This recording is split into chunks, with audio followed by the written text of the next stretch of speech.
बिस्मिल्लाहिर्रहमानिर्रहीम। अस्सलाम वालेकुम नाज़रीन कराम, एक नई वीडियो और एक नए मौजू के साथ आपकी खिदमत में हाज़िर होते हैं। बात करने जा रहे हैं कि मैंने मेरीन ड्राइव पर इतना हजूम कभी नहीं देखा और मुंबई में मद्दाहों ने फ़ातिह इंडियन टीम का इस्तकबाल कैसे किया। तो इस वीडियो की डिटेल में जाने से पहले अगर आप मेरे चैनल पर नए हैं और पहली दफ़ा आए हैं तो जल्दी से जल्दी चैनल को सब्सक्राइब कर लें और बेल आइकन को ज़रूर दबाएँ ताकि मेरी लेटेस्ट वीडियो आप तक पहुँचती रहें। फ़ातिह इंडियन क्रिकेट टीम बिलाखिर तकरीबन एक हफ़्ते की तख़ीर के बाद वतन वापस आई और जहां फ़तह का ऐसा जश्न मनाया गया जो इससे कबल नहीं देखा गया।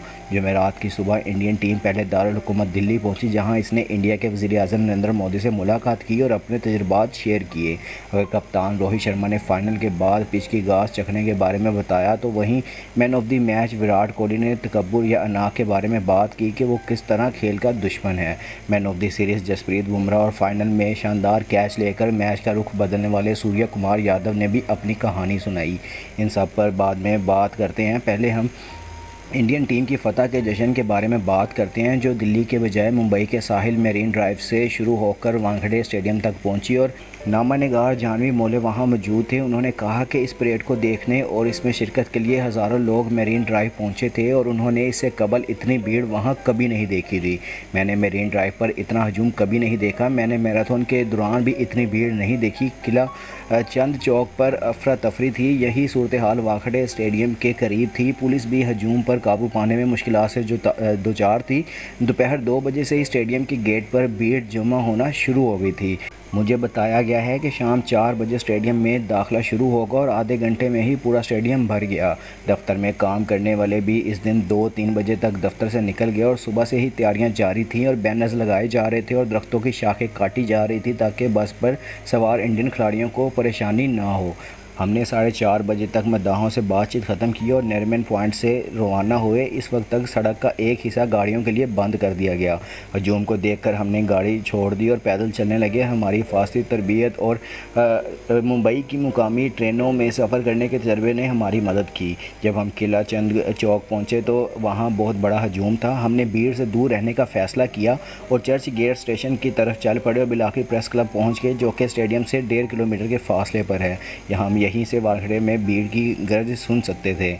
पुलिस और रेलवे हुकाम ने चर्च गेट स्टेशन पर लोगों को वापस जाने के लिए ऐलानात करना शुरू कर दिए थे, लेकिन बहुत से लोग जो ट्रेनों से आ रहे थे उन्हें नहीं मालूम था कि भीड़ कितनी बढ़ गई है। बिलाखिर हमें रात देर गए पता चला कि 10 से 12 लोग ज़ख्मी भी हुए हैं और इन्हें शहर के कई अस्पतालों में दाखिल कराया गया है। चूँकि मुंबई वाले बड़े हजूम के आदी हैं, इसलिए ये परेड किसी अलमिया में नहीं बदली और यहाँ की पुलिस को भी ऐसी सूरत हाल से निपटने का काफ़ी तजर्बा है। एम्बुलेंस को हजूम में गुजरते हुए देखना हैरत अंगेज़ था और सोशल मीडिया पर इतनी भीड़ की जमा होने के लिए इल्ज़ामात आयद किए जा रहे थे कि क्या वाकई ही वहाँ जाना ज़रूरी था। बिलखसूस शुमाली इंडिया के हाथरस में बगदड़ की वाक़े के बाद जहाँ 100 से ज़्यादा अफराद हलाक हो गए हैं। पहले तो बहुत से लोग वहाँ इसलिए आए कि इनके ख्याल में इन्हें स्टेडियम में जगह मिल जाएगी क्योंकि दाखिला मुफ्त था, तो कुछ लोगों के लिए वहाँ जाना ज़िंदगी का एक अनोखा तजर्बा था। फिर मेरीन ड्राइव पहुँचने तक ज़्यादातर लोगों को अंदाज़ा ही नहीं हुआ कि वहाँ कितना हजूम था। उन्होंने सोचा अब हम यहाँ हैं, चलो यहीं रहकर टीम का इंतज़ार करते हैं। उन्होंने अपने इस दिन को यादगार बना लिया।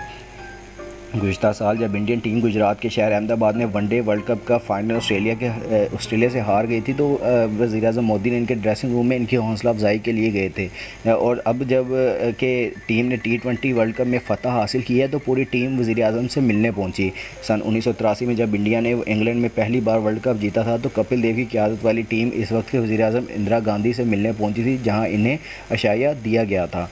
वज़ीर-ए-आज़म ने कप्तान रोहित शर्मा से पूछा कि उन्होंने बारबाडोस के मैदान की घास क्यों चखी, तो रोहित ने जवाब दिया, जहां हमें वो फ़तह मिली, मुझे हमेशा इस लम्हे को याद रखना था और इस जीत का मज़ा चखना था क्योंकि हम इस पिच पर खेलकर जीते थे। हमें इसका तवील अरसे से इंतज़ार था। कई बार वर्ल्ड कप हमारे बहुत करीब आया लेकिन हम इसे हासिल नहीं कर सके, लेकिन इस बार तमाम लोगों की वजह से हम ट्रॉफ़ी हासिल करने में कामयाब हुए। उन्होंने मज़ीद कहा कि चूँकि जो कुछ भी हुआ वो इस पिच पर हुआ था, इसलिए गैर इरादी तौर पर यह मुझसे हो गया। फाइनल के मैन ऑफ द मैच करार दिए जाने वाले इंडिया के मायानाज खिलाड़ी विराट कोहली ने कहा कि ये दिन हमेशा इनके जहन में रहेगा, क्योंकि इस पूरे टूर्नामेंट में वो अपना वो हिस्सा नहीं डाल सके जो चाहते थे। फाइनल से कबल तक कोहली ने पूरे टूर्नामेंट में सिर्फ 75 रन्स बनाए थे। कोहली ने कहा कि एक वक्त मैंने राहुल द्रविड़ भाई से भी कहा कि मैं खुद के और टीम के साथ इंसाफ नहीं कर रहा, तो उन्होंने मुझसे कहा कि इन्हें उम्मीद है कि जब ज़रूरत होगी तो तुम ज़रूर अच्छा परफॉर्म करोगे। कोहली ने कहा कि फ़ाइनल में जब शुरू में ही 3 विकेटें गिर गई तो मुझे लगा कि मुझे इस जोन में डाल दिया गया है और मैं इसके मुताबिक खेलना शुरू कर दिया। बाद में मैं समझ गया कि जो चीज़ होनी होती है वो होकर रहती है। मुझे खुशी है कि मैंने इतने बड़े मैच में टीम के लिए अपना किरदार अदा किया। मैं कभी नहीं भूल सकता कि किस तरह से हम जीते और वो पूरा दिन कैसे गुजरा। कोहली ने कहा कि जब आपके अंदर अना आ जाती है तो खेल आपसे दूर हो जाता है। इसे छोड़ने की ज़रूरत थी, लेकिन खेल की सूरत हाल ऐसी बन गई थी कि मेरे पास अना के लिए कोई गुंजाइश नहीं बची और टीम के लिए इसे पीछे रखना पड़ा। मैंने खेल का एहतराम किया तो खेल ने भी मुझे इज़्ज़त बख्शी। मैन ऑफ द टूर्नामेंट करार दिए जाने वाले Indian fast bowler Jasprit Bumrah से जब वज़ीर-ए-आज़म ने पूछा कि इडली खाकर बॉलिंग करने जाते हो, तो उन्होंने कहा कि वेस्ट इंडीज़ में इडली कहाँ मिलती है। बुमराह ने टूर्नामेंट में कुल 15 विकेटें हासिल की और टूर्नामेंट में ऐसे कई मौके आए जब बुमराह ने मैच का रुख बदलने में मदद की। उन्होंने कहा कि जब भी इंडिया के लिए बहुत अहम वक्त पर बॉलिंग करता हूँ या जब भी मुश्किल हालात में मुझे बॉलिंग करनी पड़ती है, तो अगर मैं टीम की मदद कर सकता हूँ तो मुझे बहुत अच्छा लगता है। इस टूर्नामेंट में कई ऐसे मुश्किल हालात आए कि जब मुझे टीम के लिए बॉलिंग करनी पड़ी और मैं टीम की मदद के लिए करने और मैच जीतने में कामयाब रहा। इसके अलावा ऋषभ पंत और हार्दिक पांड्या ने भी अपनी इंजरी और ट्रोलिंग के बारे में बात की और T20 क्रिकेट वर्ल्ड कप के फाइनल मैच के आखिरी ओवर में सूर्य कुमार यादव ने मिलर का शानदार कैच लेकर मैच का रुख पूरी तरह से इंडिया के हक में मोड़ दिया, वरना वो छक्का ही था। सूर्य कुमार का ये कैच भी इंडिया के चैंपियन बनने की एक अहम वजह समझा जाता था और इस कैच पर सूर्य कुमार ने कहा कि मुझे नहीं मालूम था कि मैं कैच पकड़ने में कामयाब हो जाऊंगा, लेकिन मेरे जहन में ये था कि मैं गेंद को अंदर धकेल दूंगा।